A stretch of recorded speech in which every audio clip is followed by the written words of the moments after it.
箴言第7章。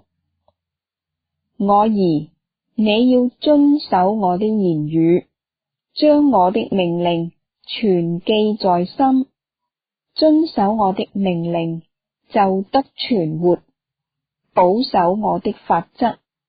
或作指教，好像保守眼中的瞳人，繫在你指頭上，刻在你心板上。對智慧說，你是我的姊妹，稱呼聰明為你的親人，他就保你遠離淫婦，遠離說諂媚話的臥女。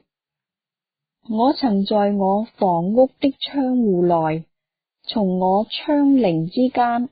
往外觀看，見愚蒙人內，少年人中，分明有一個無知的少年人，從街上經過，走近淫婦的巷口，直往通他家的路去，在黃昏或晚上或半夜或黑暗之中，看啊，有一個婦人來迎接他，是妓女的打扮，有詭詐的心思。這婦人喧嚷不守約束，在家裏停不住腳，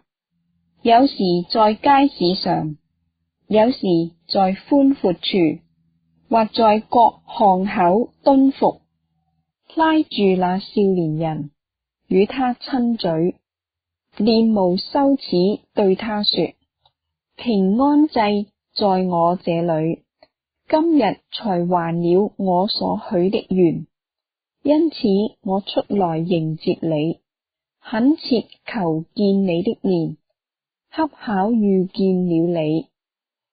我已經用繡花毯子和埃及線織的花紋布鋪了我的床，我又用沒藥、沉香、桂皮熏了我的榻。你來，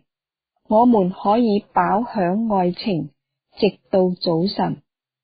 我們可以彼此親愛歡樂，因為我丈夫不在家，出門行遠路，他手拿銀囊，必到月望才回家。淫婦用許多巧言誘他隨從，用諂媚的嘴逼他同行。少年人立刻跟隨他，好像牛往宰殺之地，又像愚昧人帶鎖鏈去受刑罰，直等箭穿他的肝，如同雀鳥急入網羅，卻不知是自喪己命。眾子哦，現在要聽從我，留心聽我口中的話，